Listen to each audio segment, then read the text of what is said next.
کہ یہ جو تقاریر ہوئیں بجٹ کے سلسلے میں ان میں ایکچولی اس کو پیش کیا جاتا rather than through a privilege motion. Nevertheless, یہاں I would like to respond on the floor of the House کہ اصل سچویشن ہے کیا. تو جناب اسپیکر ایڈجسٹ کر کے پھر اس کو ناپتی ہے. اسی لیے پی بی ایس کی جانب سے رپورٹ کردہ 3.7% G D P growth rate کو 15-16 بیس ایئر کی کانسٹنٹ پرائسز پہ شمار کیا گیا ہے، جو ریئل اکنامک گروتھ کی پیمائش کے لیے ایک ایکچولی انٹرنیشنل اسٹینڈرڈ ہے فرام اے میتھڈالوجی پرسپیکٹو. اچھا، یہ جو اعداد و شمار ہیں یہ نیشنل اکاؤنٹس کمیٹی کے اجلاس میں جاری کیے گئے تھے. اس میں تمام صوبائی حکومتیں، وفاقی حکومت، state bank of Pakistan, academia کے لوگ اور دیگر متعلقہ اسٹیک ہولڈرز اس اجلاس میں ان کی نمائندگی ہوتی ہے.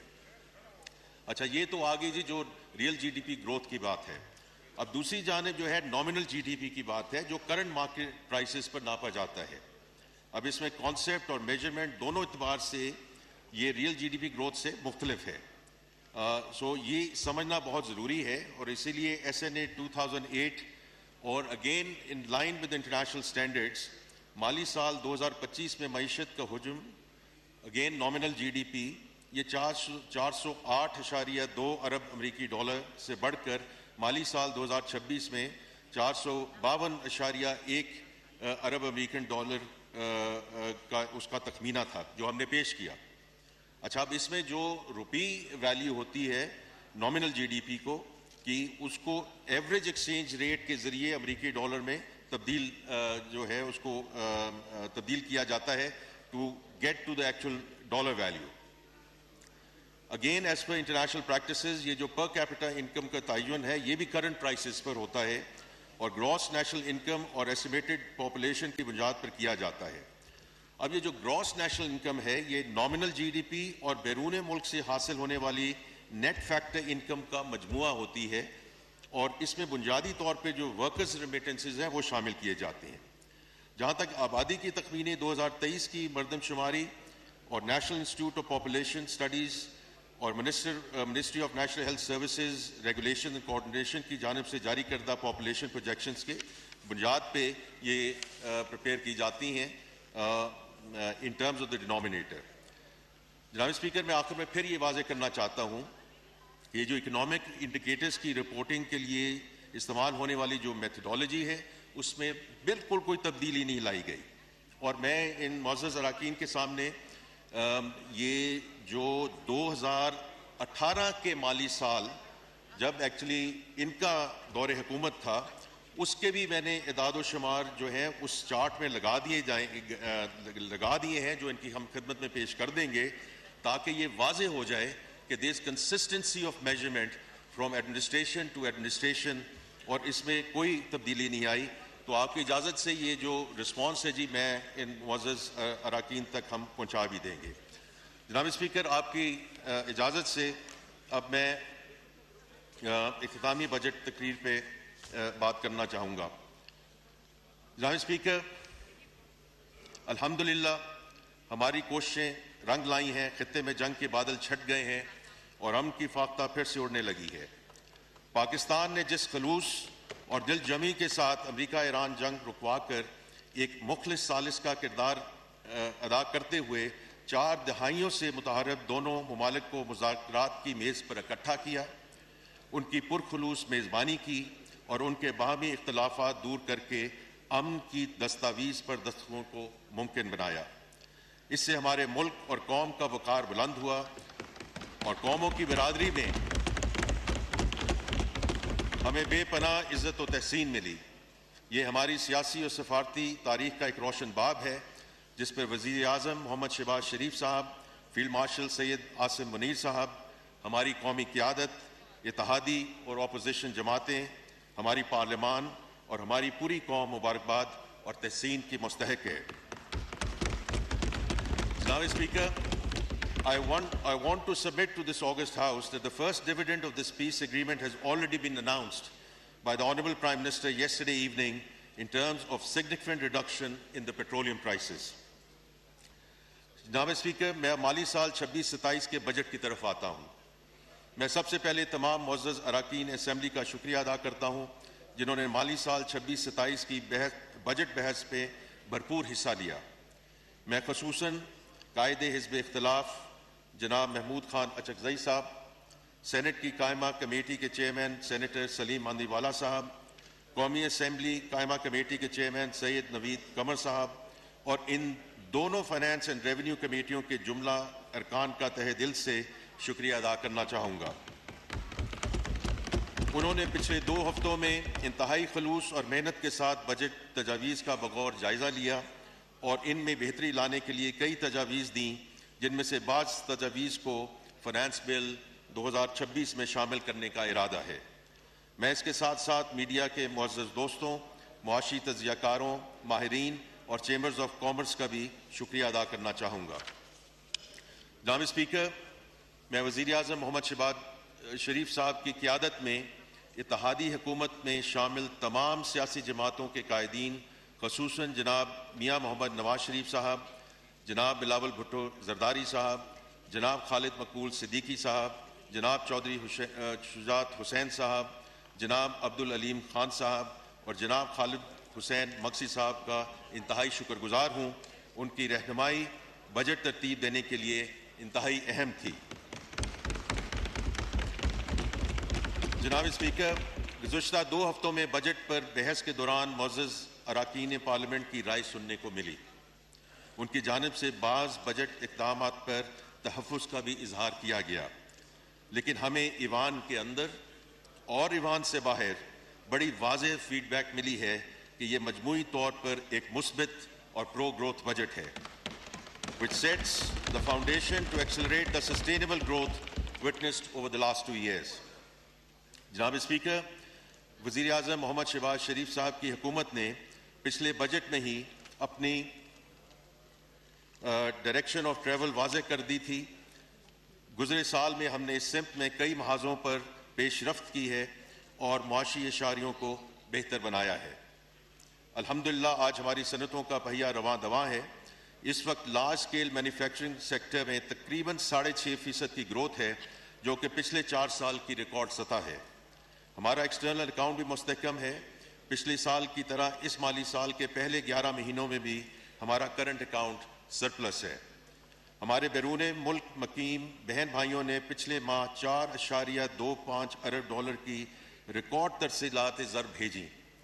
انشاءاللہ مجھے کبھی امید ہے کہ ہم اس سال 41 ارب ڈالرز ریمیٹنسز کا اپنا ہدف عبور کر لیں گے۔ ہمارا برآمدی شعبہ بہتری دکھا رہا ہے۔ ہماری ویلیو ایڈڈ ایکسپورٹس بالخصوص گارمنٹس، ہوم ٹیکسٹائل اور آئی ٹی سیکٹر کی برآمدات میں نمایاں اضافہ ہوا ہے۔ ہماری آئی ٹی ایکسپورٹس میں اس سال 20% اضافہ ہوا ہے اور total I T exports 4.5 Arab dollar سے زائد ہونے کی توقع ہے، جو کہ انشاءاللہ نیا ریکارڈ ہوگا۔ ہمارے نوجوان فری لانسرز نے بھی اس سال ایکسپورٹ ارننگز کا نیا ریکارڈ قائم کیا ہے اور اب تک 1.6 ارب ڈالر کی ریکارڈ ارننگز حاصل کر چکے ہیں۔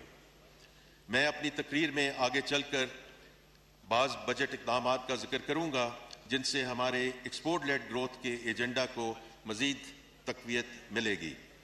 جناب اسپیکر، ہماری حکومت اور اس بجٹ کا بنیادی ہدف ایکسپورٹ لیڈ گروتھ ہے جو پائیدار اور انکلوسیو ہو، جس سے پروڈکٹیوٹی میں اضافہ ہو اور روزگار کے مواقع پیدا ہوں۔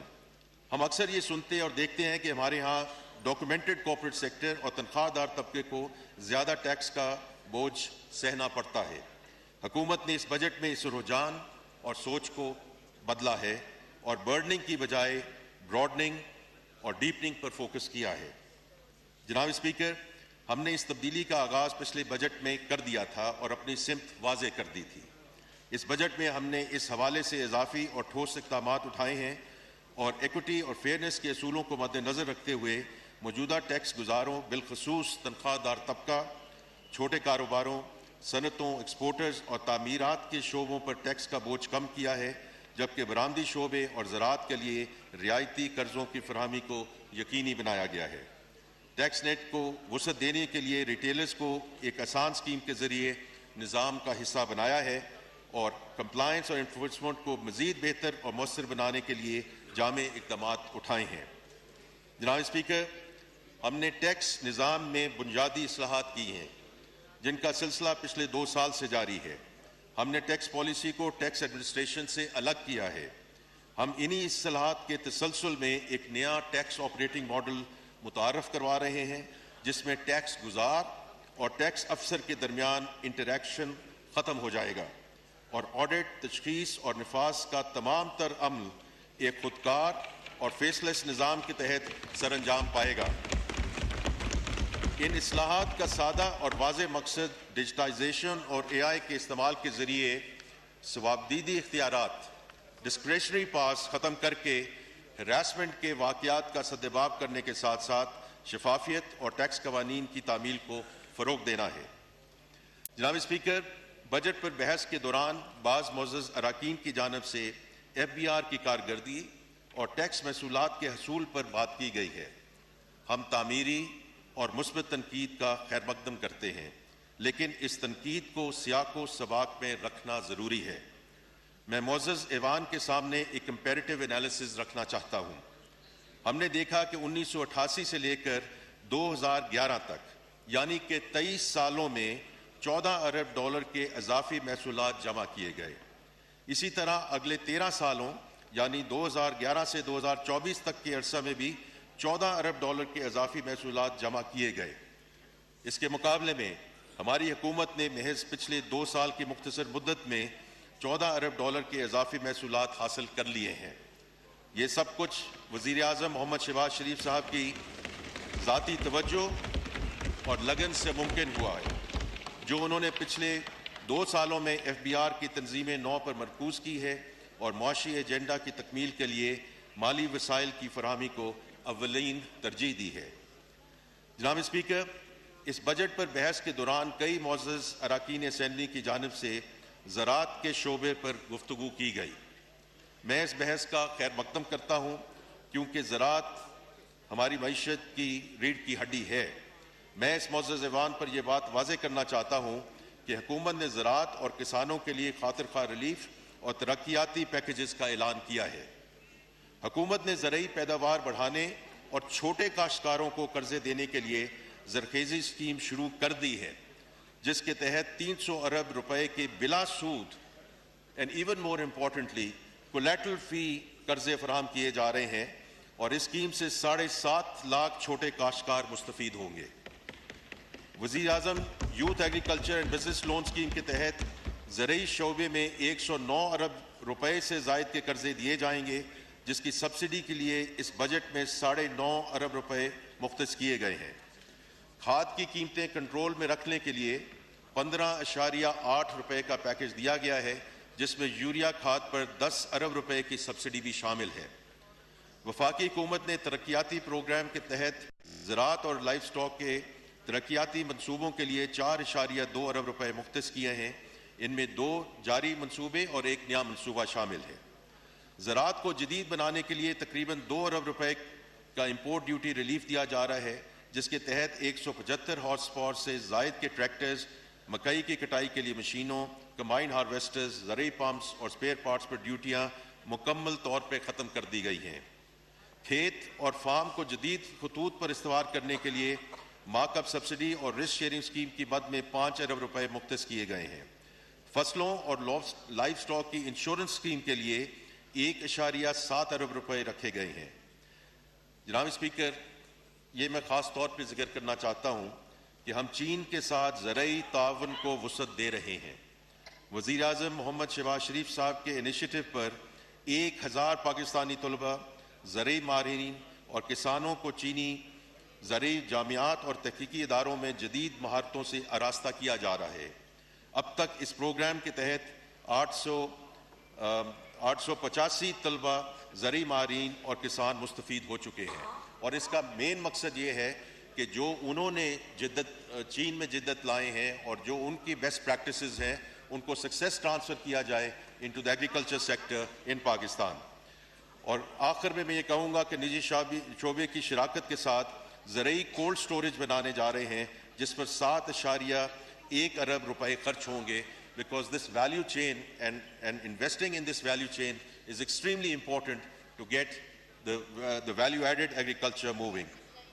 جناب اسپیکر، حکومت کی بھرپور توجہ ہے کہ معاشی ایجنڈا کو مزید آگے بڑھانے کے لیے ایسے سیکٹرز پر توجہ مرکوز کی جائے جن پر معیشت کے کئی ذیلی شعبوں کا انحصار ہے۔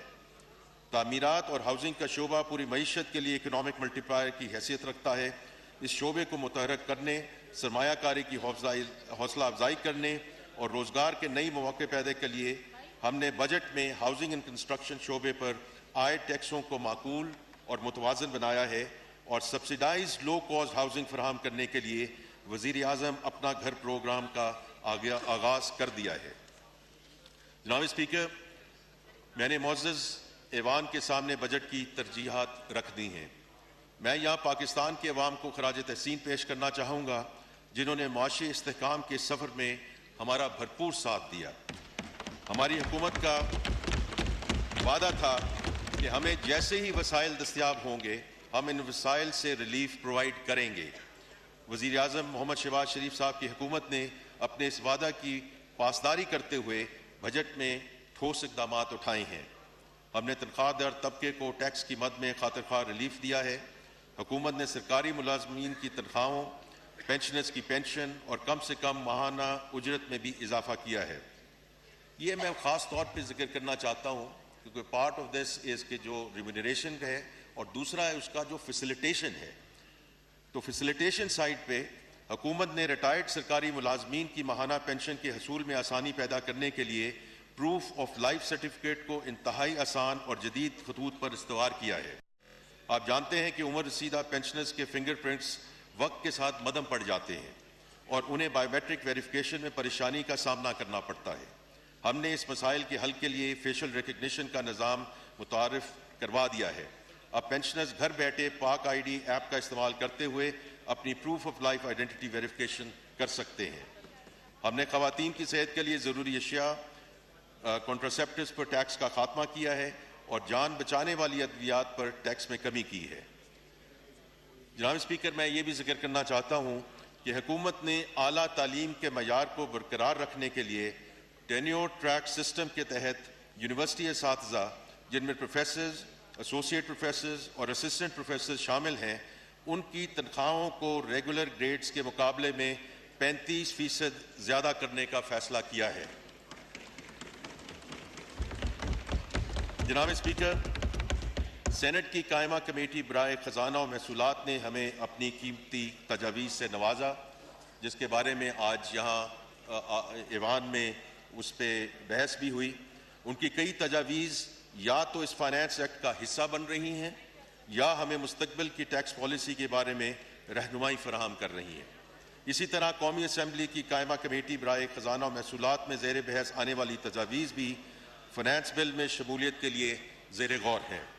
میں اس معزز فورم پر ان دونوں کمیٹیوں کی اس قومی خدمت پر تہہ دل سے شکریہ ادا کرنا چاہتا ہوں۔ جناب اسپیکر، میں اپنی تقریر کے اختتام سے پہلے آپ کا اسپیکر قومی اسمبلی کا شکریہ ادا کرنا چاہوں گا جنہوں نے اپنی ذاتی دلچسپی سے کفایت شعاری کی مثال قائم کرتے ہوئے 5 ارب روپے کی خطیر رقم کی بچت کی ہے۔ میں سینٹ چیئرمین کا بھی شکریہ ادا کرتا ہوں کہ انہوں نے بھی کفایت شعاری کا مظاہرہ کرتے ہوئے 1 ارب روپے کی رقم کی بچت کی ہے۔ یہ پارلیمنٹ کی طرف سے آسٹیریٹی ڈرائیو کی مد میں ایک بہت پازیٹیو کنٹریبیوشن ہے جسے سراہا جانا چاہیے۔ جناب اسپیکر، میں آخر میں ایک مرتبہ پھر وزیر اعظم، نائب وزیر اعظم، کابینہ کے ساتھیوں، بالخصوص وزیر مملکت برائے خزانہ، and minister of parliamentary affairs, قومی اسمبلی اور سینٹ کی قائمہ کمیٹی برائے خزانہ و محصولات کے اراکین اور تمام اراکین اسمبلی اور سینٹ کا تہہ دل سے شکر گزار ہوں جن کی جامع اور پرخلوص رہنمائی سے بجٹ کو بہتر بنانے میں مدد ملی۔ میں سیکرٹری خزانہ، chairman FBR، DG tax policy office اور ان کے رفقا کا تہہ دل سے مشکور ہوں جنہوں نے بجٹ ترتیب دینے اور بجٹ تجاویز کا بغور جائزہ لینے میں اہم کردار ادا کیا ہے۔ میں ایک مرتبہ پھر دہرانا چاہوں گا کہ ہماری معاشی اور اقتصادی بحالی میں قومی اتفاق رائے بہت اہمیت کا حامل ہے۔ میں تمام سٹیک ہولڈر سے گزارش کروں گا کہ وہ معیشت کی مزید ترقی کے لیے ہر ممکن تعاون جاری رکھیں تاکہ ہم پاکستان کو ایک تابناک مستقبل دے سکیں۔